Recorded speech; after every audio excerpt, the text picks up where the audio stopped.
biggest classroom. നമസ്കാരം.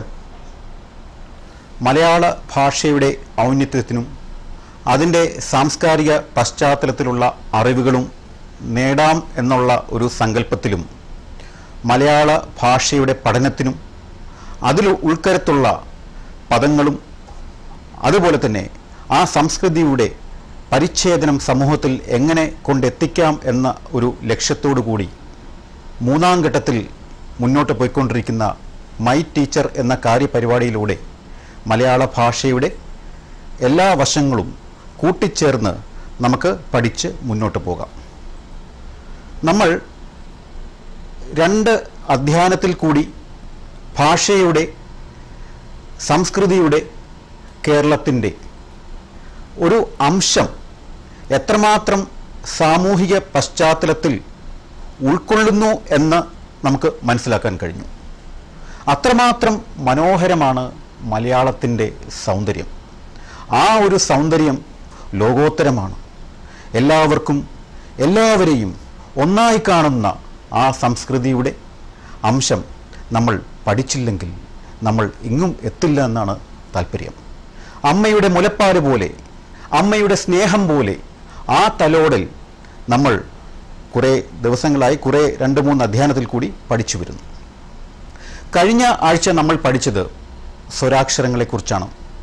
നിങ്ങളെല്ലാം കണ്ടു കാണും. എങ്ങനെയാണ് സ്വരാക്ഷരം, അത് എങ്ങനെയാണ് എഴുതുന്നത്, ആ സ്വരാക്ഷരം കൊണ്ട് നാം എങ്ങനെ ഭാഷയിൽ വാക്യങ്ങളും അതിൻ്റെ പ്രയോഗങ്ങളും അതുകൊണ്ട് മുന്നോട്ട് പോകാൻ സാധിക്കും എന്നുള്ളതൊക്കെ. അപ്പോൾ സ്വരങ്ങൾ പഠിച്ചത് നിങ്ങൾ മറന്നുപോയി കാണില്ല എന്ന് വിചാരിക്കുന്നു. സ്വരങ്ങൾ കഴിഞ്ഞ് നമ്മൾ ഇന്ന് അടുത്ത ഘട്ടത്തിലേക്ക് വന്നിരിക്കുന്നത് വ്യഞ്ജനങ്ങളാണ്. സ്വരം എന്നത് ഏറ്റവും പ്രാധാന്യമർഹിക്കുന്ന ഒരു പ്രക്രിയ ആണെങ്കിലും, അതൊരു ആത്മാവെന്ന് പറയുന്നതാണെങ്കിലും, ആ ഒരു പ്രേരകമായ ശക്തി ആ ശരീരത്തിൽ വരുമ്പോഴാണ്. ആ ശരീരവും അതിൽ അടങ്ങിയിരിക്കുന്ന ആ ചേതനയും കൂടി വരുമ്പോൾ ഭാഷയുടെ ആ മനോധർമ്മത്തിനനുസരിച്ചുള്ള ഒരു നീക്കം നമുക്ക് മനസ്സിലാക്കാൻ സാധിക്കുന്നു. ആയതുകൊണ്ട് തന്നെ നമുക്ക് ഇന്ന് വ്യഞ്ജനങ്ങളിലേക്ക് കടക്കാം.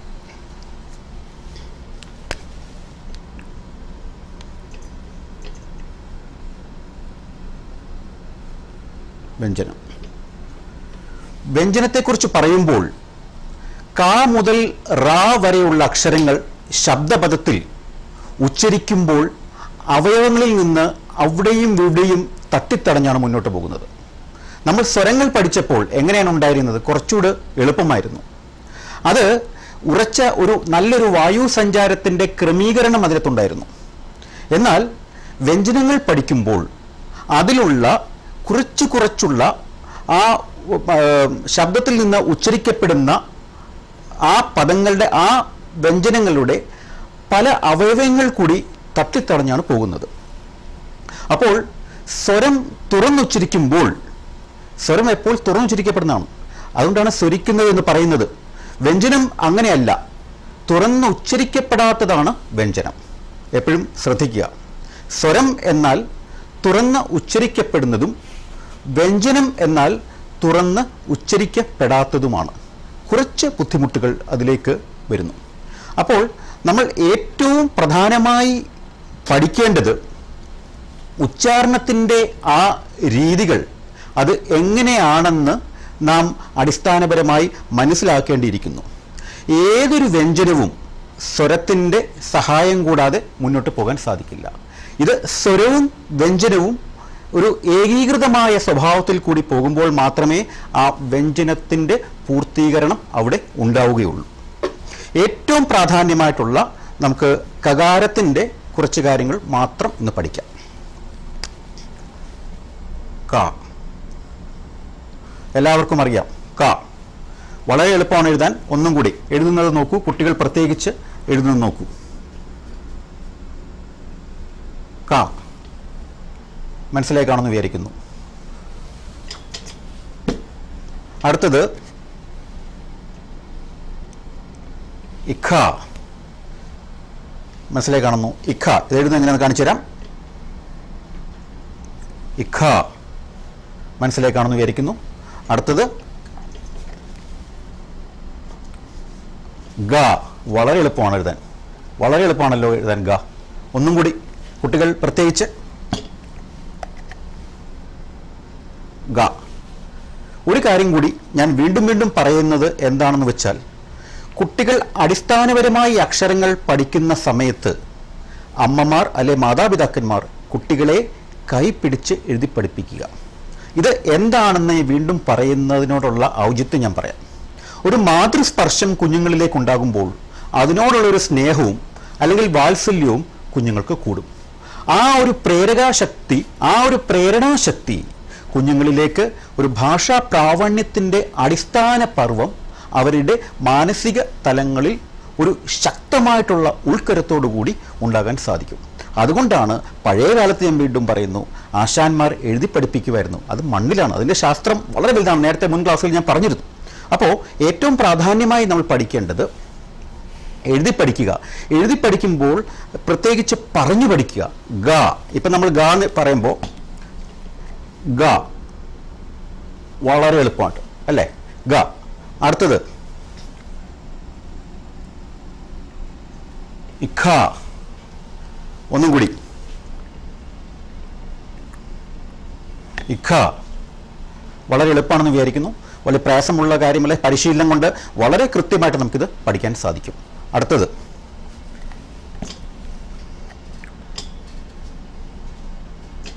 ങ. ങ.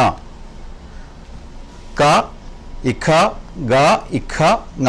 ഒന്നും കൂടി എഴുതി കാണിക്കാം.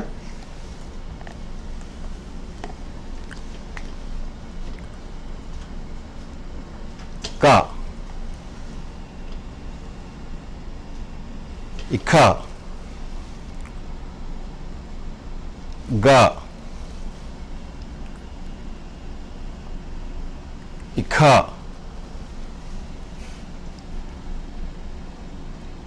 ങ. ഇതാണ് കകാരം, വ്യഞ്ജനാക്ഷരങ്ങളുടെ കകാരം. അപ്പോൾ ഒന്നുകൂടി പറയാം. ക, ഇഖ, ഗ, ഇഖ, ങ. ചൊല്ലിപ്പഠിക്കുക. എഴുതുന്ന സമയത്ത് ക എന്ന് പറഞ്ഞ് ചൊല്ലിപ്പഠിക്കുക. ക, ഇഖ, ഗ, ഇഖ, ങ. ആയല്ലോ, പഠിച്ചല്ലോ. ഇതിന് കവർഗം എന്ന് പറയും. നമ്മൾ ഇതിൻ്റെ കൂടെ വ്യാകരണത്തിൻ്റെ കുറച്ച് അംശങ്ങൾ കൂടി അടിസ്ഥാനപരമായി പറഞ്ഞു തരുന്നു. എന്തെന്നാൽ നമുക്ക് ഈ മലയാള ഭാഷയുടെ പഠനത്തിന് പല രീതികളിലുള്ള അവസ്ഥകളാണുള്ളത്. പല സ്ഥലത്ത് പല രീതികളാണ് അത് ഉച്ചരിക്കപ്പെടുന്നത്, പല രീതികളാണ് പറയപ്പെടുന്നത്. എന്നാൽ ഇതിൻ്റെ അകത്തുള്ള ശാസ്ത്രവും വ്യാകരണ സംഹിതയും കൂടി പഠിക്കുമ്പോൾ അതിൻ്റെ ആ പ്രായോഗിക തലത്തിലുള്ള നമുക്ക് എഴുതാനും വായിക്കാനുമുള്ള ആ അറിവ്, ആ പരിജ്ഞാനം ശാസ്ത്രീയ ചിന്തയിൽ കൂടി തന്നെ നമുക്ക് മുന്നോട്ട് പോകാൻ സാധിക്കും. അത് കൂടുതൽ അറിവ് നമുക്ക് പകരും, അത് മറ്റുള്ളവർക്ക് പറഞ്ഞു കൊടുക്കാനും സാധിക്കും. അപ്പോൾ വ്യാകരണ സ്വഭാവത്തോടു കൂടി അടിസ്ഥാനപരമായി ചെറുതായി എന്തെങ്കിലും പറഞ്ഞ് അറിഞ്ഞാൽ, അതുകൊണ്ടാണ് ഈ ചെറിയ ചെറിയ കാര്യങ്ങൾ കൂടി അതിൻ്റെ കൂടെ ഈ പഠിക്കുന്നത്. അപ്പോൾ ഞാനിപ്പം പറഞ്ഞു വ്യഞ്ജനത്തിൻ്റെ ഇത് കകാര അക്ഷരങ്ങൾ, വ്യഞ്ജനത്തിൻ്റെ കകാരമാണ്. ക, ഇഖ, ഗ, ഇഖ, ങ.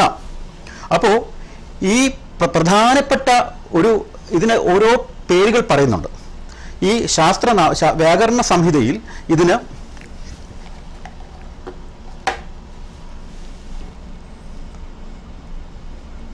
ഖരം എന്ന് പറയുന്നു. കായ്ക്ക് ഖരം എന്ന് പറയുന്നു. ഇതിന് അതിഖരം എന്ന് പറയുന്നു. അതിഖരം. ഗായ്ക്ക് മൃദു എന്ന് പറയുന്നു. ഖായ്ക്ക് ഘോഷം എന്ന് പറയുന്നു. ഘോഷം എന്ന് പറയുന്നു. ങായ്ക്ക്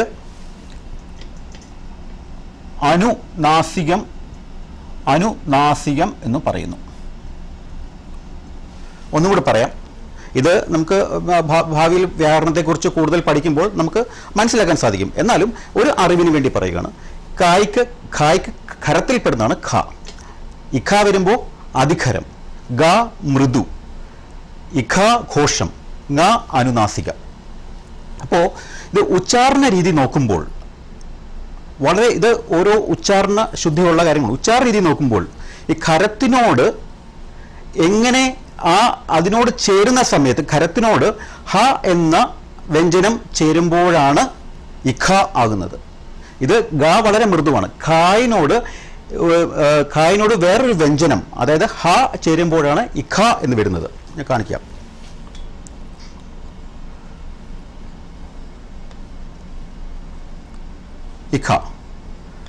ഇഖ എന്ന് വരുന്നത് ഇത് ഖരത്തിനോട് ഹ എന്ന വ്യഞ്ജനം ചേരുമ്പോൾ ഇഖ എന്ന് പറയുന്നു. അതുകൊണ്ട് അത് അധിഖരം. മൃദു ഗ ആണ്. മൃദുവിനോട് ഗ അധികം ഹ, ഇഖ. അതുകൊണ്ടാണ് ഇതിനെ അധിഖരം എന്ന് പറയുന്നത്. അതുകൊണ്ടാണ് ഈ ഇഖാനെ മൃദു എന്ന് പറയുന്നത്. ഇത് ഏറ്റവും പ്രാധാന്യമായി അർഹിക്കേണ്ടത് മലയാള ഭാഷാ ശൈലിയിൽ അതിൻ്റെ പദ ഉച്ചാരണ രീതിയിൽ പല താരതമ്യങ്ങളുണ്ട്, പല രീതികളുണ്ട്. ആ താരതമ്യങ്ങൾ നമ്മൾ പഠിക്കുമ്പോൾ അത് ശാസ്ത്രീയമായി ചിന്തിച്ച് പഠിക്കുമ്പോൾ കുറച്ച് എളുപ്പമായിരിക്കും ഭാവിയിലുള്ള പഠനത്തിന്. അപ്പോൾ ഇങ്ങനെയുള്ള പ്രക്രിയയ്ക്ക് മഹാപ്രാണീകരണം എന്ന് പറയുന്നു. മഹാപ്രാണീകരണം, ഈ പ്രക്രിയയ്ക്ക് മഹാപ്രാണീകരണം എന്ന് പറയും. മഹാപ്രാണീകരണം എന്ന് പറയുന്നു. അപ്പോൾ ഖരത്തിൻ്റെ ഏറ്റവും പ്രധാനമായി അതിൻ്റെ ഖരത്തിൻ്റെ പ്രാണീകരണമാണ് ഇഖ ആയി വരുന്നത്. അപ്പോൾ ഏറ്റവും പ്രധാനപ്പെട്ട ഒരു കാര്യം നമ്മൾ ചിന്തിക്കുന്നത് ഓരോ വ്യഞ്ജനാക്ഷരങ്ങളുടെയും ആ മാറ്റത്തിനനുസരിച്ചുള്ള രീതിയിൽ അതിനോടുള്ള ഉപമകളും അതിനോടുള്ള അക്ഷര ക്രമീകരണങ്ങളും എപ്പോഴും ഉണ്ടാകും. അതുകൊണ്ടാണ് ഈ ഉച്ചാരണ വൈകല്യങ്ങൾ നമുക്ക് വരുമ്പോൾ ഇങ്ങനെയുള്ള കാര്യങ്ങൾ പഠിച്ചാൽ അതിൻ്റെ ശാസ്ത്ര സംജ്ഞയെ നമുക്ക് കൂടുതൽ മനസ്സിലാക്കാൻ സാധിക്കും എന്ന് പറയുന്നത്. അപ്പോൾ ഇന്ന് നമ്മൾ പഠിച്ചത് ഇത്രയും കാര്യങ്ങളാണ്. ക, ഇഖ, ഗ, ഇഖ, ങ. ഇത് കുട്ടികൾ പ്രത്യേകിച്ച് എഴുതി പഠിക്കണം. എഴുതി പഠിക്കുവാൻ വേണ്ടി അതിനുള്ള ഒരു മനക്കരുത്തുണ്ടാവണം. മറ്റക്ഷരങ്ങൾ പഠിക്കുന്ന നിങ്ങൾ മറ്റ് ഭാഷകൾ പഠിക്കുന്നത് പോലെ തന്നെ ഇതിനും അതിൻ്റേതായിട്ടുള്ള തന്മയത്വം മനസ്സിലുണ്ടായിക്കഴിഞ്ഞാൽ തീർച്ചയായിട്ടും നിങ്ങൾക്ക് ഈ അക്ഷരങ്ങളുടെ പഠനത്തിന് വളരെ വ്യാപ്തിയായ ഒരു ചിന്താഗതി നമുക്കുണ്ടാകും. ഒന്നും കൂടി ഈ കാര്യങ്ങൾ പറഞ്ഞ് നമുക്ക് അടുത്ത കാര്യങ്ങളിലേക്ക് പോകാം. വീണ്ടും ഒന്നും കൂടി. ക, ഇഖ, ഗ, ഇഖ, ങ. ഏറ്റവും പ്രാധാന്യമർഹിക്കുന്നത് ഏറ്റവും പ്രധാനപ്പെട്ട പല അക്ഷരങ്ങളുടെയും ആ ഒരു മൂല്യസമ്പത്തിനെയും ഉൾക്കൊള്ളുന്ന കാര്യങ്ങളാണിത്. അതുകൊണ്ട് തന്നെ അത് എങ്ങനെ നിങ്ങൾ ഇപ്പം നേരത്തെ പറഞ്ഞു ഖരം എങ്ങനെ അധിഖരമാകുന്നു, അല്ലെങ്കിൽ മൃദു എങ്ങനെ ഘോഷമാകുന്നു. ഞാൻ പറഞ്ഞു മറ്റു അക്ഷരങ്ങളോട് ചേരുന്ന സമയത്ത് ആ മാറ്റം വരുന്നത് നമ്മൾ ഉൾക്കൊണ്ടു കഴിഞ്ഞാൽ ആ ഉച്ചാരണ ശുദ്ധി നമുക്ക് എപ്പോഴും മുന്നോട്ട് പോകാൻ പറ്റും. നമ്മൾ നേരത്തെ സ്വരങ്ങൾ പഠിച്ചില്ലല്ലോ. നേരത്തെ സ്വരങ്ങൾ പഠിച്ചപ്പോൾ അതിൻ്റെ കൂടെ നമ്മൾ അന്ന് പറയാം എന്ന് പറഞ്ഞ രണ്ട് കാര്യങ്ങളുണ്ട്. ആ, ആ, ഇ, ഈ, ഉ, ഊ, എ, ഐ, ഓ, ഔ, അം, ആ. അം, ആ.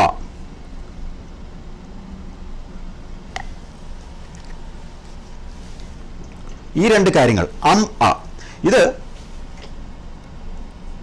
അനുസ്വരം എന്ന് പറയും. ഇത് മകാരത്തോടു കൂടി ചേരുമ്പോഴാണ് അം എന്ന് വരുന്നത്. ആ എന്ന സ്വരം മകാരത്തോടു കൂടി ചേരുമ്പോൾ അം ആകുന്നു. വളരെ എളുപ്പമുള്ള കാര്യമാണ്. അതിന് അനുസ്വരം എന്ന് പറയുന്നു. മറ്റേത് വിസർഗം എന്ന് പറയുന്നു. വിസർഗം ഇത് ഹായിനോട് ചേർക്കുന്നു. ഹ, നേരത്തെ പറഞ്ഞ പോലെ ഹ എന്നത് ആ, അം, ആ. ഇത് ഹായിനോട് ചേരുമ്പം ഹ, ആ എന്നാകുന്നു. ഈ രണ്ട് കാര്യങ്ങൾ നമ്മൾ സ്വരങ്ങളിൽ ചേർത്ത് പഠിക്കും.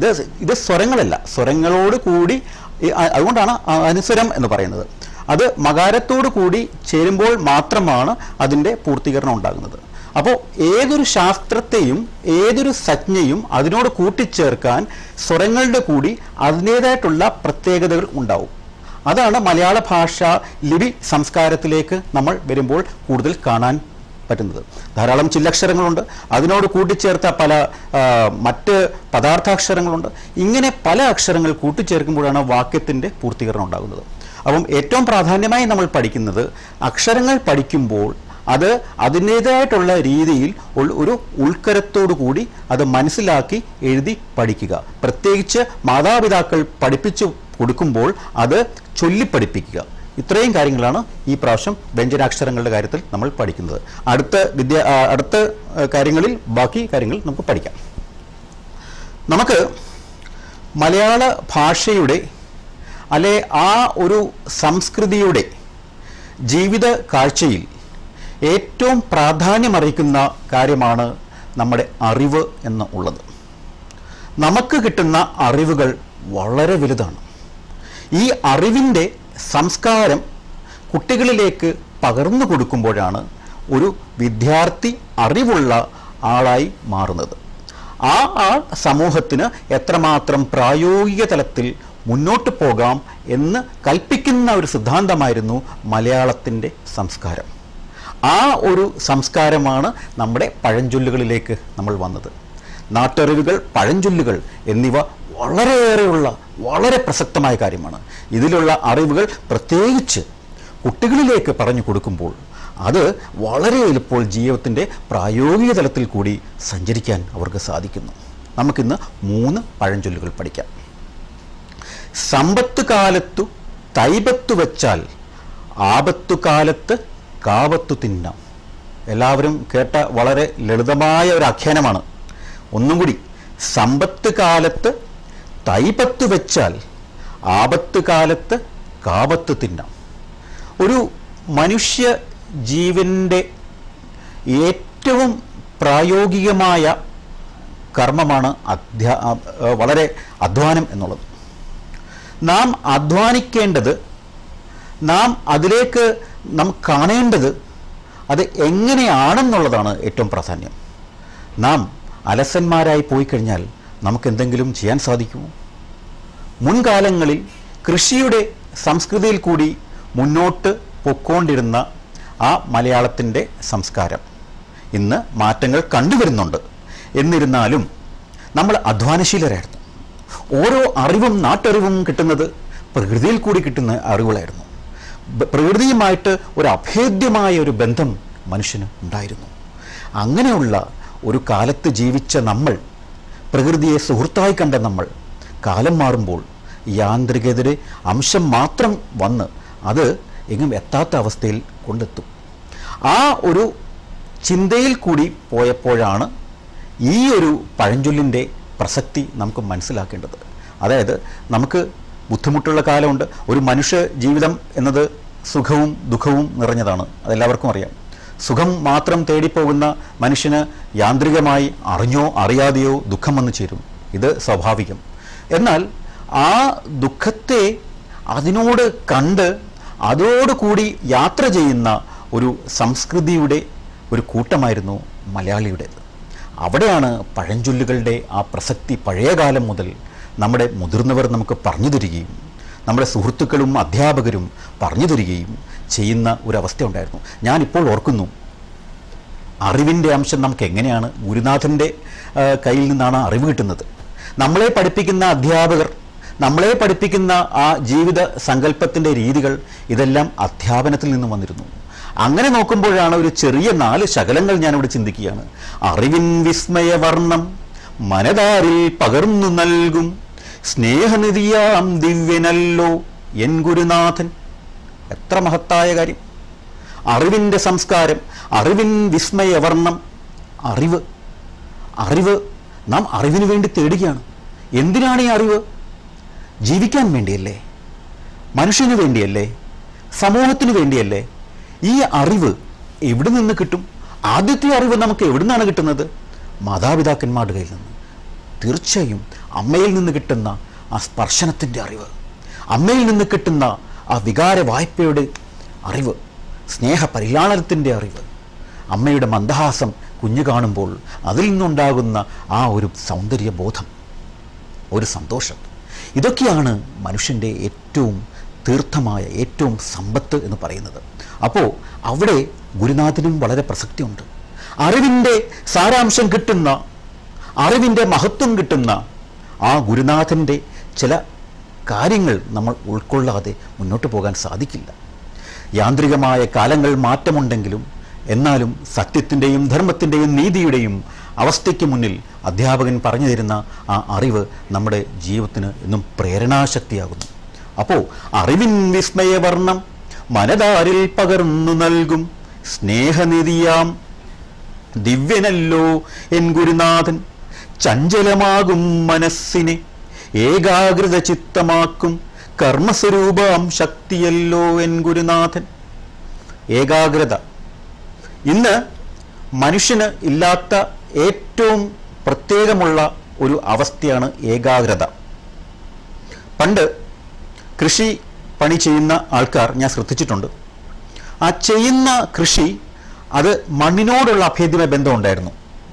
മണ്ണിനെ നോക്കി മണ്ണിൽ ചിക്കി മണ്ണിലുള്ള കരിയിലകളിലെല്ലാം പിറക്കി മാറ്റി മണ്ണിൻ്റെ സൗന്ദര്യം ആസ്വദിച്ച് ചുറ്റുമുള്ള വൃക്ഷലതാദികൾ തൻ്റേതാണെന്നുള്ള ഒരു കാഴ്ചപ്പാടുകൂടി സേവിച്ചിരുന്ന മലയാളി കൃഷി സമ്പ്രദായത്തിൻ്റെ ആപ്തചിന്ത ഇന്ന് ഇല്ല എന്ന് പറയാം.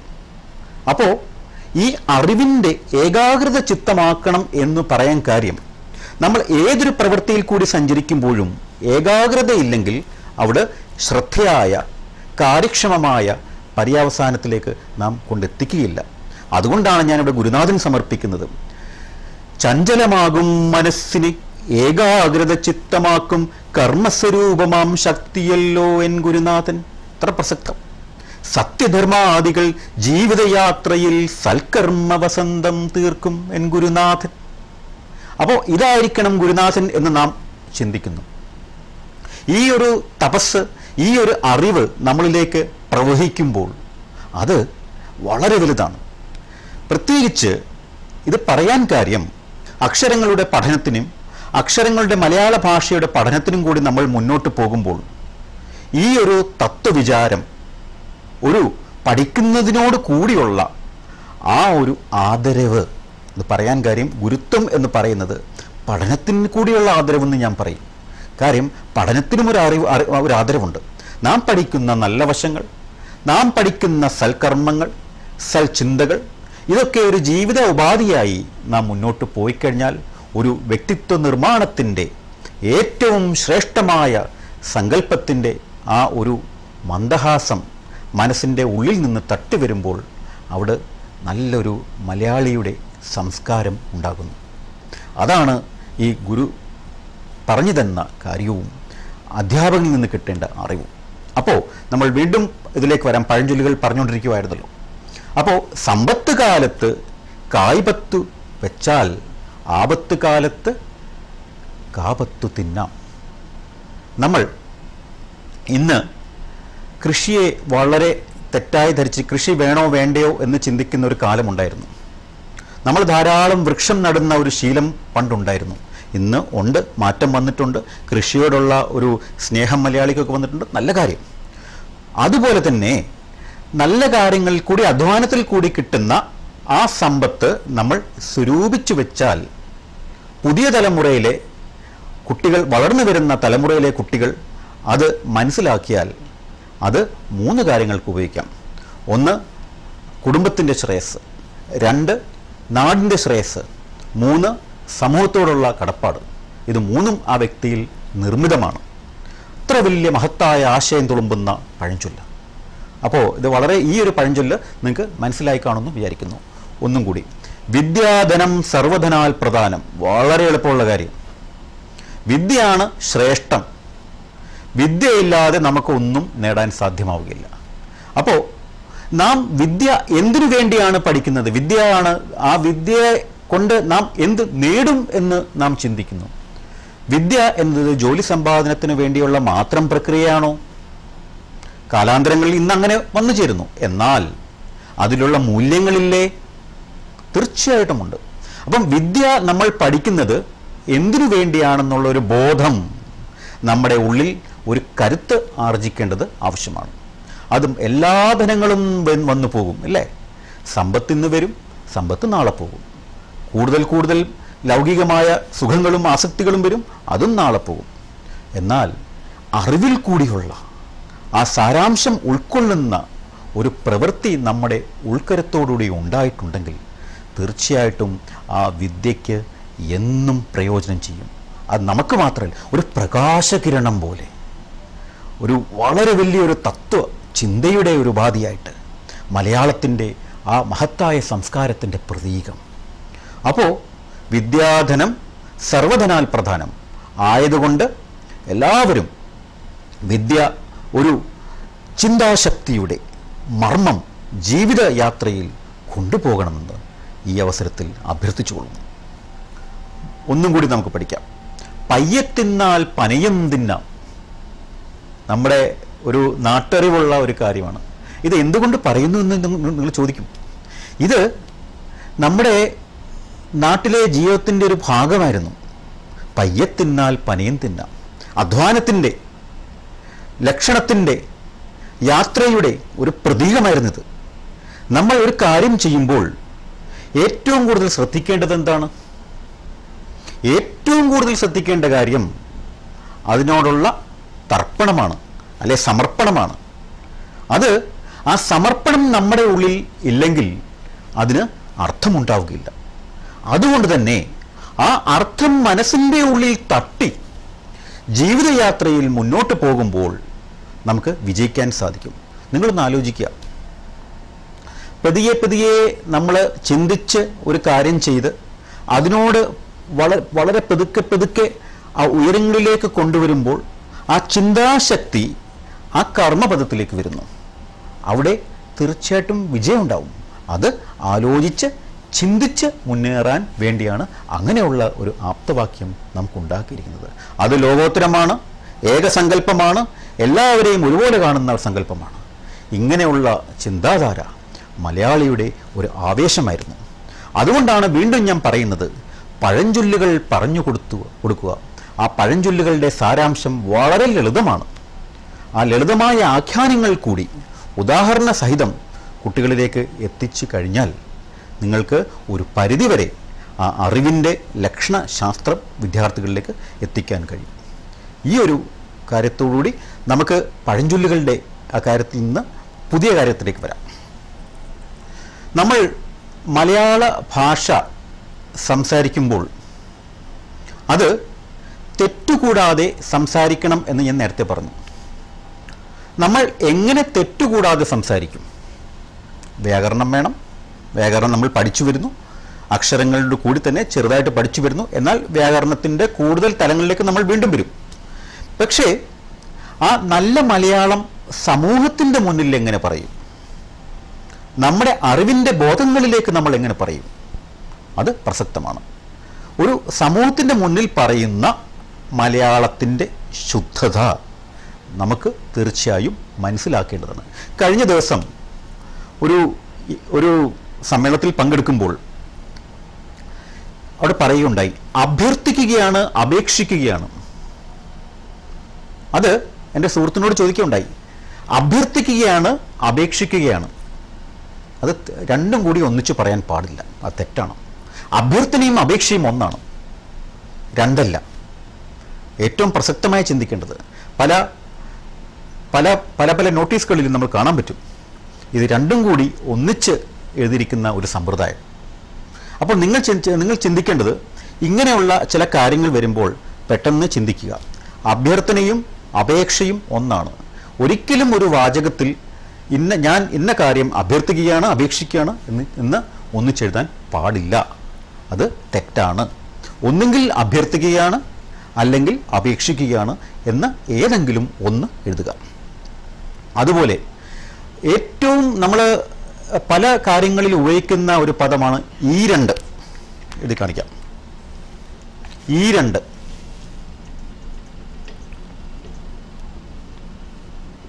മിക്ക പദങ്ങളിൽ നമ്മൾ ഉപയോഗിക്കുന്ന ഈ രണ്ട്, അതായത് രണ്ട് വീതം. ഈ രണ്ട് എന്ന് പ്രയോഗിക്കുന്നു. ഈ രണ്ട് എന്ന് പറഞ്ഞാൽ രണ്ട് വീതം. അപ്പോൾ കുട്ടികൾക്ക് ഈ രണ്ട് മാമ്പഴം കൊടുത്തു. കുട്ടികൾക്ക് ഈ രണ്ട് മാമ്പഴം കൊടുത്തു. അത് ശരിയാണ്. കുട്ടികൾക്ക് ഈ 2 മാമ്പഴം കൊടുത്തു. കുട്ടികൾക്ക് 2 മാമ്പഴം വീതം കൊടുത്തു. കുട്ടികൾക്ക് 2 മാമ്പഴം വീതം കൊടുത്തു. അതും ശരിയാണ്. പക്ഷേ നമ്മൾ ഇങ്ങനെ പറയുകയാണെങ്കിൽ കുട്ടികൾക്ക് ഈ 2 മാമ്പഴം വീതം കൊടുത്തു. ശ്രദ്ധിക്കുക, കുട്ടികൾക്ക് ഈ 2 മാമ്പഴം വീതം കൊടുത്തു. തെറ്റാണ്. ഈ 2 മാമ്പഴം വീതം അത് തികച്ചും തെറ്റായി. നിങ്ങൾ ചിന്തിക്കുക, ഈ 2 മാമ്പഴം വീതം, അവിടെ ഈ 2മായി വീതവുമായി.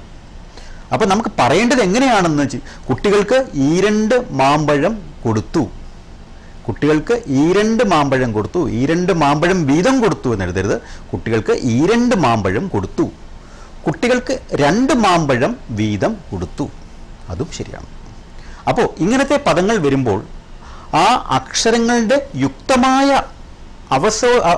ഒരു ശാസ്ത്രീയപരമായ ഉപയോഗം എവിടെയാണെന്ന് നാം മനസ്സിലാക്കേണ്ടിയിരിക്കുന്നു. ആ മനസ്സിലാക്കുന്നത് നമ്മുടെ ഉപയോഗത്തെ ധന്യമാക്കും, ഭാഷയെ ധന്യമാക്കും. നമുക്ക് നമ്മുടെ ഭാഷയെ ധന്യമാക്കേണ്ടത് നമ്മുടെ കടമയും കൂടിയാണ്. നാം എന്ത് പറയുന്നു എന്ന പ്രയോജനം, എന്ത് പറയുന്നു എന്ന് ചിന്തിക്കേണ്ടതാണ്. നാം പറയുന്നത് എന്താ, മറ്റുള്ളവർ എന്ത് മനസ്സിലാക്കുന്നു എന്നുള്ളതും വളരെ ചിന്തനീയമാണ്. ഈ 2 കാര്യങ്ങൾ നമ്മുടെ പഠനത്തിൻ്റെ തുടക്കം മുതലുണ്ടെങ്കിൽ, ഞാൻ വീണ്ടും പറയുന്നു, ഇതിൻ്റെ ശാസ്ത്രസജ്ഞയെ അക്ഷരങ്ങൾ പഠിക്കുന്നതിനോട് കൂടി തന്നെ ഒരു പരിധിവരെ മനസ്സിൻ്റെ ഉള്ളിൽ പഠിച്ചു കഴിഞ്ഞാൽ നമുക്ക് നല്ല ഒരു ഭാഷാ പരിജ്ഞായിയായി തീരാൻ സാധിക്കും. ഇത് ആർക്കും പഠിക്കാവുന്നതാണ്. ഈ ഭാഷയുടെ ഇത് പഠിക്കാൻ സാധിക്കില്ല, ഇത് പ്രയാസമാണ്, ബുദ്ധിമുട്ടാണ് എന്നൊക്കെ നാം ചിന്തിച്ചു കഴിഞ്ഞാൽ നടക്കില്ല. അത് വേണം എന്നുള്ള ചിന്താധാര, അമ്മയുടെ മുലപ്പാൽ നമ്മൾ എങ്ങനെ കുടിക്കുന്നു, അമ്മ കുഞ്ഞിന് എങ്ങനെ മുലപ്പാൽ കുടിക്കുന്നു, ആ ഒരു തീർത്ഥമാണ് തരുന്നത്. ആ ഒരു തീർത്ഥ സമ്പത്താണ് ഒരു കൊച്ചു കുഞ്ഞിന് ലഭിക്കുന്നത്. അതുപോലെ തന്നെ ആ ഒരു കൊച്ചുകുട്ടികൾ വളർന്നു വരുന്ന തലമുറയ്ക്ക് അതൊരു ശക്തമായ സ്രോതസ്സായിട്ട് പറഞ്ഞു കൊടുക്കുക. വേറൊരു പ്രസക്തമായ ഒരു കാര്യം കൂടി പറയാം. നമ്മൾ തെറ്റുകളിലേക്ക് ഏറ്റവും കൂടുതൽ പ്രയോഗിക്കുന്ന ഒരു കാര്യമാണ് എന്നാൽ എങ്കിലും. എന്നാൽ എങ്കിലും ഇത് രണ്ടും വളരെ പേർ തെറ്റിക്കുന്ന ഒരു കാര്യമാണ്. പ്രസ്താവിച്ച കാര്യത്തിൽ ഭിന്നതയോ പ്രത്യേകതയോ, പ്രസ്താവിച്ച കാര്യങ്ങളിൽ എന്തെങ്കിലും കാര്യം പറഞ്ഞിട്ടുണ്ടെങ്കിൽ അതിൽ ഭിന്നതയോ പ്രത്യേകതയോ സൂചിപ്പിക്കാൻ എന്നാൽ എന്നുപയോഗിക്കുന്നു. മനസ്സിലാക്കുക, പ്രസ്താവിക്കുന്ന കാര്യങ്ങൾ, എന്ത് കാര്യം പ്രസ്താവിച്ചോട്ടെ, എന്ത് കാര്യം പറഞ്ഞോട്ടെ, അതിൽ ഭിന്നതയോ പ്രത്യേകതയോ സൂചിപ്പിക്കാൻ എന്നാൽ എന്നുപയോഗിക്കുന്നു. മനസ്സിലായി കാണുമെന്ന് വിചാരിക്കുന്നു. മുൻ വർഷങ്ങളിൽ നല്ല മഴയുണ്ടായിരുന്നു, എന്നാൽ ഈ വർഷം മഴ തീരെ കുറഞ്ഞു. മുൻ വർഷങ്ങളിൽ, ശ്രദ്ധിക്കുക, വളരെ ലളിതമാണ്. മുൻ വർഷങ്ങളിൽ നല്ല മഴയുണ്ടായിരുന്നു, എന്നാൽ ഈ വർഷം മഴ കുറഞ്ഞുപോയി. ഞാൻ നേരത്തെ പറഞ്ഞ പോലെ പ്രസ്താവിച്ച കാര്യങ്ങളിൽ ഭിന്നതയോ പ്രത്യേകതയോ സൂചിപ്പിക്കുന്നതാണ് ഇവിടെ എന്നാൽ എന്ന് പ്രയോഗിക്കുന്നത്. മനസ്സിലായി കാണുന്നു വിചാരിക്കുന്നു. അതുപോലെ എങ്കിലും പ്രതീക്ഷയ്ക്ക് വിപരീതമായി എന്തെങ്കിലും സംഭവിക്കുന്നു, അപ്പോഴാണ് നാം എങ്കിലും എന്ന് ഉപയോഗിക്കുന്നത്. വിപരീതമായി എന്തെങ്കിലും അനുഭവം ഉണ്ടായി, നമുക്ക് പ്രതീക്ഷിച്ച നമ്മുടെ വിവരത്തിൽ വേറെ എന്തെങ്കിലും അനുഭവം ഉണ്ടായി, അപ്പോൾ നമ്മൾ എങ്കിലും എന്ന് ഉപയോഗിക്കുന്നു. അവൻ നന്നായി പഠിച്ചെങ്കിലും പരീക്ഷയിൽ തോറ്റുപോയി. ആലോചിക്കുക, അവൻ നന്നായി പഠിച്ചെങ്കിലും പരീക്ഷയ്ക്ക് തോറ്റുപോയി. എങ്കിലും കാര്യം പഠിക്കാൻ വിചാരിച്ചു, പഠിച്ചു, എന്നാൽ തോറ്റുപോയി. നേരെ വിപരീതമായി അല്ലേ? അപ്പോൾ എങ്കിൽ എന്നാൽ ഈ പദപ്രയോഗം നമ്മുടെ ഓരോ കാര്യങ്ങളിൽ ചേർക്കേണ്ടത് വളരെ പ്രസക്തമായ കാര്യമാണ്. ഇങ്ങനെ ഓരോ പദങ്ങളും നമ്മൾ പഠിക്കും. പക്ഷേ ഈ പഠിക്കുന്നതിനോട് കൂടി തന്നെ, അക്ഷരങ്ങൾ പഠിക്കുന്നതിനോട് കൂടി തന്നെ നാം അതിനെ എങ്ങനെ ഉപയോഗിക്കുന്നു എന്നുള്ളത് വളരെ പ്രാധാന്യം ഉൾക്കൊള്ളുന്ന കാര്യമാണ്. ഈ പ്രത്യേകത ഒരു വാചകത്തിൽ അല്ലെങ്കിൽ ഒരു വാക്യ സംസ്കൃതിയിൽ നാം എങ്ങനെ ഉപയോഗിക്കുന്നു എന്നുള്ളത് കുട്ടികൾക്ക് പറഞ്ഞു കൊടുക്കേണ്ടത് ഒരു അധ്യാപകനും മാതാപിതാക്കന്മാർക്കും ഏറ്റവും പ്രാധാന്യമുള്ള വിഷയങ്ങളിൽ ഒന്നാണ്. നമ്മൾ ഇങ്ങനെ പറഞ്ഞു പോകുമ്പോൾ നമ്മൾ സ്വരങ്ങൾ പഠിച്ചു, വ്യഞ്ജനങ്ങൾ പഠിച്ചുകൊണ്ടേയിരിക്കുന്നു, അതുപോലെ പഴഞ്ചൊല്ലുകൾ പഠിക്കുന്നു, മലയാളത്തെ നാം എങ്ങനെ ഉപയോഗിക്കുന്നു എന്ന് ചിന്തിക്കുന്നു. ഇങ്ങനെയെല്ലാം പോകുമ്പോഴും നാം വളരെ പ്രസക്തമായി ചിന്തിക്കേണ്ട ഒരു കാര്യമുണ്ട്. എന്താണെന്ന് പറയാമോ? വായന. മലയാള ഭാഷയും വായനാശീലവും ഒരു മലയാളിയുടെ ജീവിത പൈതൃക സമ്പത്തിൽ ഏറ്റവും ധന്യതയാർന്ന ഒരു ജീവിത പ്രക്രിയയാണ്. അത് ഏറ്റവും പ്രാധാന്യം അറിയിക്കേണ്ടത് വളർന്നു വരുന്ന തലമുറയിലേക്ക് കൊടുക്കേണ്ട ആ ചിന്താണ്. മഹാകവി വള്ളത്തോൾ എഴുതി, വായന വാസനയ്ക്കുള്ള വളമാണ്. വായന വാസനയ്ക്കുള്ള വളമാണ്. എത്ര മഹത്തായ ആശയം! കൊച്ചു കുഞ്ഞുങ്ങൾ അവർക്ക് അനുസൃതമായ പുസ്തകങ്ങൾ വായിച്ചു കൊടുക്കുക. പണ്ട് കഥകൾ പറഞ്ഞു കൊടുക്കുമായിരുന്നു. ഞാൻ മുൻ അധ്യാപനത്തിൽ പറഞ്ഞു, കഥകൾ പറഞ്ഞു കൊടുക്കുന്ന ശീലമുണ്ടായിരുന്നു. ഒരു കാര്യം ചെയ്യുക, കുറച്ച് പുസ്തകങ്ങൾ വാങ്ങിച്ച് കുട്ടികൾക്ക് കഥകളുടെ ആഖ്യാനങ്ങൾ വളരെ ലളിതമായി വിവരിച്ചു കഴിഞ്ഞാൽ അവർക്ക് അത് മനസ്സിലാക്കാൻ സാധിക്കും. അപ്പോൾ നാം എന്തിനാണ് വായിക്കേണ്ടത് എന്ന് നമുക്കൊന്ന് ചെറുതായി ചിന്തിക്കാം. നമുക്ക് ഒരു മനസ്സിൻ്റെ ഏകാഗ്രതയ്ക്കും അല്ലെങ്കിൽ ജീവിത യാത്രയ്ക്കുള്ളിൽ മനുഷ്യൻ്റെ മനസ്സിൻ്റെ വളർച്ചയ്ക്കും ഏറ്റവും പ്രയോജനം, ഏറ്റവും പ്രാവർത്തികമായിട്ടുള്ള ഒരു ചിന്തയാണ്, ഒരു കർമ്മമാണ് വിദ്യാർത്ഥികളുടെ വായനാശീലം. എന്തെന്നാൽ വളരെ ചെറിയ കാലത്ത്, വളരെ ചെറിയ പ്രായത്തിൽ വായിച്ചു തുടർന്നാൽ അതൊരു ഉപാസനയായി, അതൊരു ജീവിത സംസ്കാരമായി മുന്നോട്ട് കൊണ്ടുപോകാൻ സാധിക്കും. അപ്പോൾ എങ്ങനെ നാം വായിക്കുന്നു എന്നുള്ളതാണ്, അതിനുവേണ്ടി സമയം കണ്ടെത്തുന്നു എന്നുള്ളത് പ്രധാനമാണ്. വായിക്കുന്നതിൻ്റെ ശാസ്ത്രങ്ങൾ ധാരാളമുണ്ട്, അത് പിന്നീട് പറഞ്ഞുതരാം. അപ്പോൾ മലിനമാകുന്ന മനസ്സ്, ഇന്ന് നമ്മൾ ഒരു പ്രത്യേകിച്ച് പുതിയ തലമുറയിൽ വരുന്ന വിദ്യാർത്ഥികളുടെ മനസ്സ് മലിനമാകുന്ന, പുതിയ സംസ്കാരത്തിൻ്റെ മലിനമാകുന്ന ആ ഒരവസ്ഥയിലേക്ക് വരുന്ന സമയത്ത് ഒരു നന്മയുടെ, സാമൂഹിക പ്രതിബദ്ധതയുടെ, ലോക നന്മയുടെ അറിവുകൾ കൊടുക്കേണ്ടത് നമ്മുടെ ധർമ്മമാണ്. സത്യവും ധർമ്മവും നീതിയും അവർ പറഞ്ഞ് മനസ്സിലാക്കേണ്ടത് നമ്മുടെ ധർമ്മമാണ്. ധാരാളം ജീവചരിത്രങ്ങൾ നമുക്ക് വായിക്കാനിടയായിട്ടുണ്ട്. പല ബുദ്ധിമുട്ടുകളും കഷ്ടപ്പാടുകളും അതുപോലെ പല പ്രാരബ്ധങ്ങളും കൂടി മുന്നോട്ട് പോയ നമ്മുടെ എഴുത്തുകാർ, സാഹിത്യകാരന്മാർ, മഹാരഥന്മാർ നമ്മുടെ ഇടയിലുണ്ട്. അവരുടെയൊക്കെ ജീവിത ചരിത്രങ്ങൾ വായിച്ചെടുക്കുന്നത് വളരെ നല്ലതാണ്. കാര്യം അനുഭവമാണ് ഒരു മനുഷ്യനെ ആ ഒരു വളരെ മനുഷ്യനായി തന്നെ മാറ്റുന്നത്. അനുഭവമില്ലെങ്കിൽ ആ മാറ്റങ്ങളുടെ ആ പ്രയാണം പൂർത്തീകരിക്കാൻ സാധ്യമാവുകയില്ല. ആ ചിന്തയുടെ, ആ വായനയുടെ സംസ്കാരം ചെറുപ്പകാലത്ത് തന്നെ തുടർന്നു കഴിഞ്ഞാൽ വിദ്യാർത്ഥികൾക്ക് അനുചിതമായ ജീവിത യാത്രയിൽ കൂടി മുന്നോട്ട് പോകാം. എന്ത് വായിക്കണം, എങ്ങനെ വായിക്കണം എന്ന് നമുക്ക് ആദ്യം ബുദ്ധിമുട്ടും. പക്ഷേ വായിക്കുന്ന ആ ഒരു സംസ്കാരം, വായിക്കുന്ന ആ ജീവിത രീതി നാം നമ്മളിലേക്ക് മുന്നോട്ട് പോയില്ലെങ്കിൽ നമ്മൾ മുരടിച്ചു പോകും. ഒരു കാര്യം കൂടി ശ്രദ്ധിക്കുക, വായിക്കുക, ചിന്തിക്കുക, പ്രവൃത്തി ചെയ്യുക, ഇതാണ് നമ്മൾ ചെയ്യേണ്ടത്. വായിച്ചത് നമ്മൾ എന്തു ചെയ്യും? വായിച്ചു കഴിഞ്ഞാൽ നമ്മൾ മനനം ചെയ്യും, അറിവ് നമ്മൾ സ്വാംശീകരിക്കും, ആ അറിവ് പ്രാവർത്തിക തലത്തിൽ മുന്നോട്ട് കൊണ്ടുപോകും. അപ്പോൾ ഒരു വിദ്യാർത്ഥിയുടെ ആ ഒരു യാത്ര എങ്ങോട്ട് പോകും? നന്മയിലേക്ക് പോകും. അങ്ങനെയായിരുന്നു മലയാളികളുടെ ജീവിത രീതി. വായനശാലയിൽ നിത്യമായ സംഭവമായി മുന്നോട്ട് പോകുന്ന ഒരു രീതി ഉണ്ടായിരുന്നു. ധാരാളം പുസ്തകങ്ങളുടെ ഇടയിൽ കൂടി സഞ്ചരിക്കുന്ന മലയാളിയുടെ സാംസ്കാരിക പൈതൃകം. ഞാനിത് പറയാൻ കാര്യം, അക്ഷരങ്ങൾ പഠിക്കുക മാത്രമല്ല മലയാളം പഠിക്കുക എന്നുള്ളത്. അക്ഷരങ്ങൾ ആവശ്യമാണ്, വാക്യങ്ങൾ ആവശ്യമാണ്, ലിപികൾ ആവശ്യമാണ്. ഇത് എങ്ങനെ നമ്മുടെ ജീവിതത്തിൻ്റെ ഉയർച്ചയ്ക്കും ഒരു സമ്പത്തിനും എങ്ങനെയാണ് മുന്നോട്ട് കൊണ്ടുപോകേണ്ടത് എന്നാണ് ഏറ്റവും പ്രാധാന്യമായ കാര്യം. അതുകൊണ്ടാണ് നമ്മൾ ഇങ്ങനെയുള്ള ഒരു യാത്രയിൽ കൂടി പോകുന്നത്. മലയാളം പഠിക്കുമ്പോഴും മറ്റു പല അതിനോടനുബന്ധിച്ചുള്ള പല കാര്യങ്ങളും നമ്മൾ പഠിക്കുന്നു. കൃഷി പഠിക്കുന്നു, അതെങ്ങനെ ഉപയോഗിക്കണമെന്ന് പഠിക്കുന്നു. നാടൻ ശീലുകൾ നമ്മൾ എന്താണെന്ന് പഠിക്കുന്നു, നാട്ടറിവുകൾ എന്താണെന്ന് പഠിക്കുന്നു. നമ്മുടെ വൃക്ഷലതാദികൾ നമ്മൾ എങ്ങനെ അത് മുന്നോട്ട് അതെങ്ങനെ സമൂഹത്തിൻ്റെ ഇടയിൽ കൊണ്ടുവരണമെന്ന് ചിന്തിക്കുന്നു.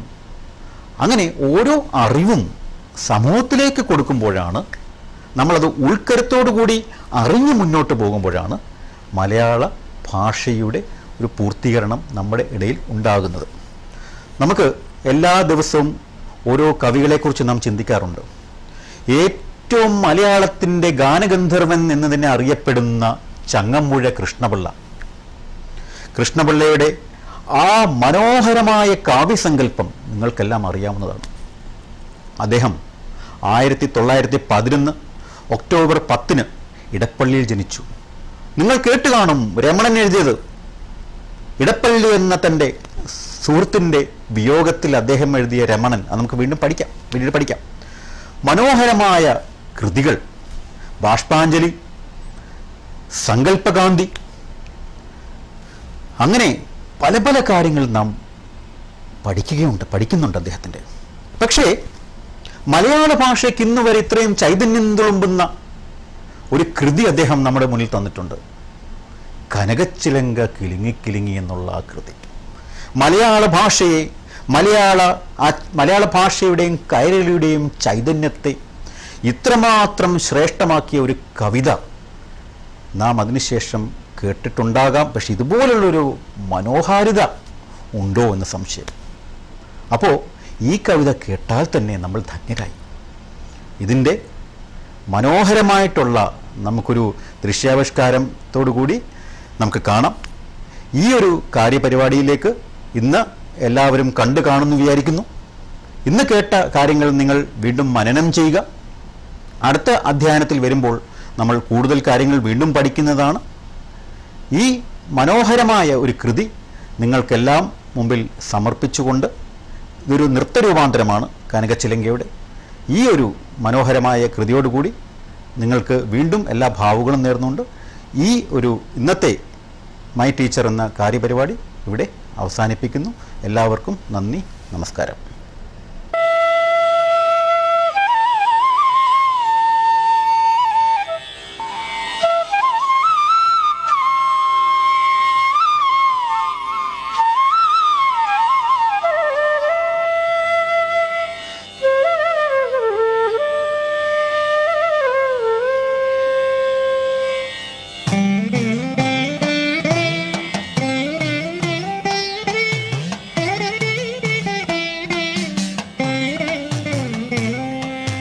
കനകച്ചിലങ്ക കിലുങ്ങി കിലുങ്ങി കാഞ്ചന കാഞ്ചി കുലുങ്ങി കുലുങ്ങി കടമിഴിക്കോണുകളിൽ സ്വപ്നം മയങ്ങി കതിരുതിർപ്പൂ പുഞ്ചിരി ചെഞ്ചുണ്ടിൽ തങ്ങി.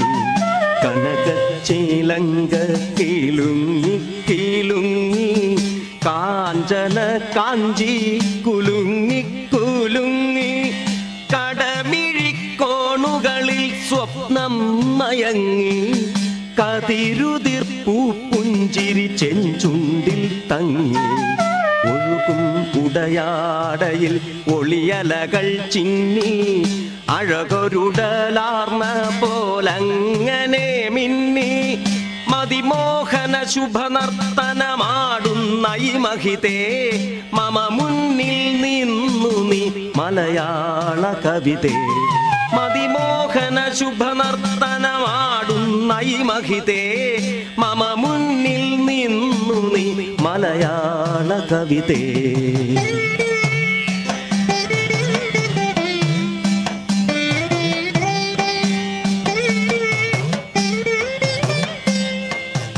ഒരു പകുതി പ്രജ്ഞയിൽ നിഴലും നിലാവും ഒരു പകുതി പ്രജ്ഞയിൽ കരിപൂശിയ വാവും ഒരു പകുതി പ്രജ്ഞയിൽ നിഴലും നിലാവും ഒരു പകുതി പ്രജ്ഞയിൽ കരിപൂശിയ വാവും ഇടചേർന്നൻ ഹൃദയം പുതുപുളകങ്ങൾ ചൂടി ചുടുനെടുവീർപ്പുകൾക്കിടയിലും കൂടി അതിധന്യകളുടു കന്യകൾ മണിവീണകൾ മീട്ടി അപ്സരോരമണികൾ കൈമണികൾ കൊട്ടി അതിധന്യകളുടു കന്യകൾ മണിവീണകൾ മീട്ടി അപ്സരോരമണികൾ കൈമണികൾ കൊട്ടി വൃന്ദാവന മുരളീരവ പശ്ചാത്തലമൊന്നിൽ സ്പന്ദിക്കും ആ മധുര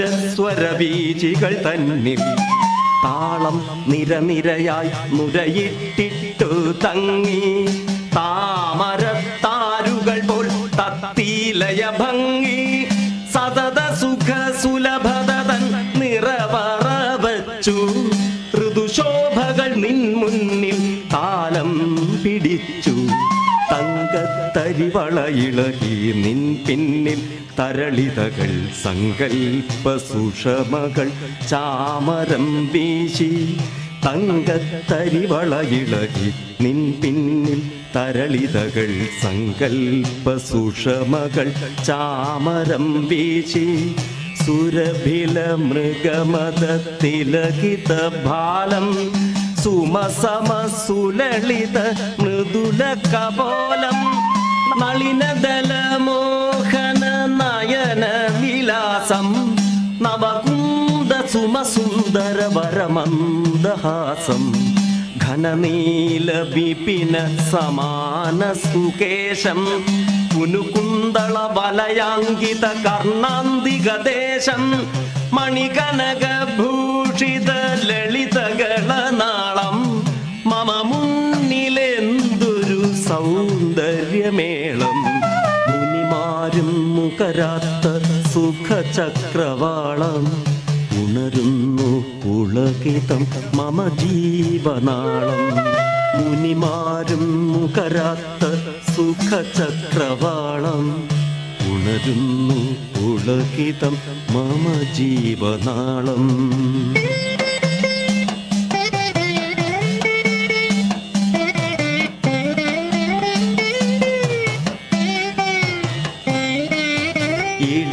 ഇടവിടാതടവികളും ഗുഹകളും ശ്രുതി കൂട്ടിയ ജഡതൻ ജ്വരജൽപ്പനമയമായ മറയുന്നു വിരിയുന്നു മമ ജീവൻ തന്നിൽ മലരുകൾ മലയാള കവിതേ നിൻ മുന്നിൽ നിർനിമേഷാക്ഷനായി നിൽപ്പതഹോ ഞാനിതം നിന്നർത്തനമെന്തദ്ഭുത മന്ത്രവാദം നിർനിമേഷാക്ഷനായി നിൽപ്പതഹോ ഞാനിതം നിന്നർത്തനമെന്തദ്ഭുത മന്ത്രവാദം കണ്ടു നിൻ കൺകോണുകളുലയവേ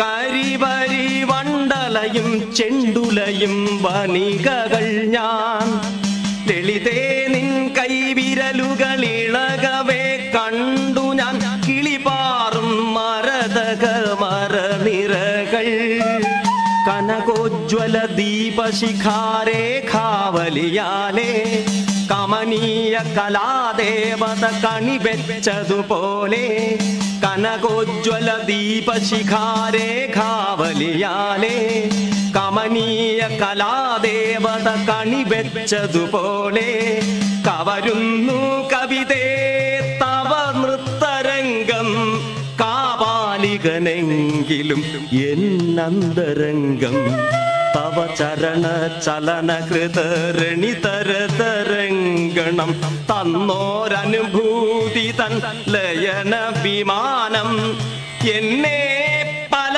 ദിക്കിലുമെത്തിപ്പു ഞാനൊരു പൊന്നോണ പുലരിയായി പരിലസിപ്പു എന്നെ പല ദിക്കിലുമെത്തിപ്പു ഞാൻ ഒരു പൊന്നോണ പുലരിയായി പരിലസിപ്പു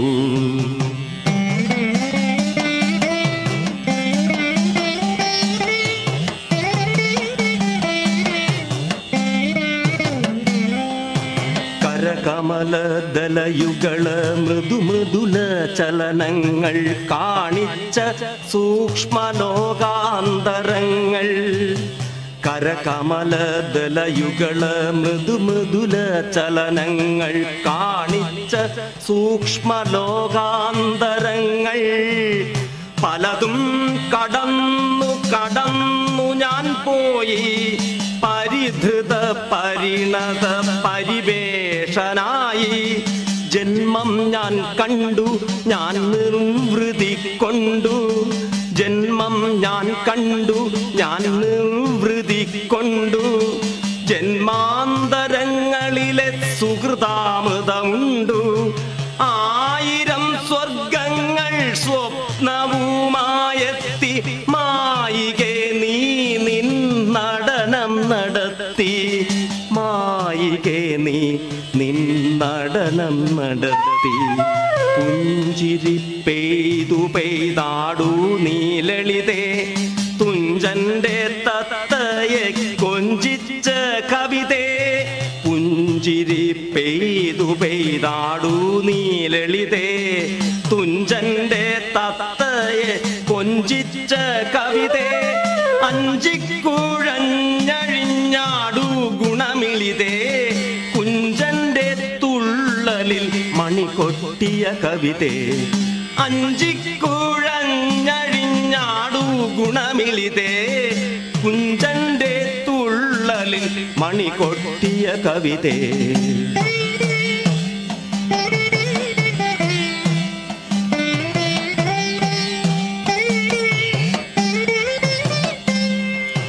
പലമാതിരി പല ഭാഷകൾ പല ഭൂഷകൾ കെട്ടി.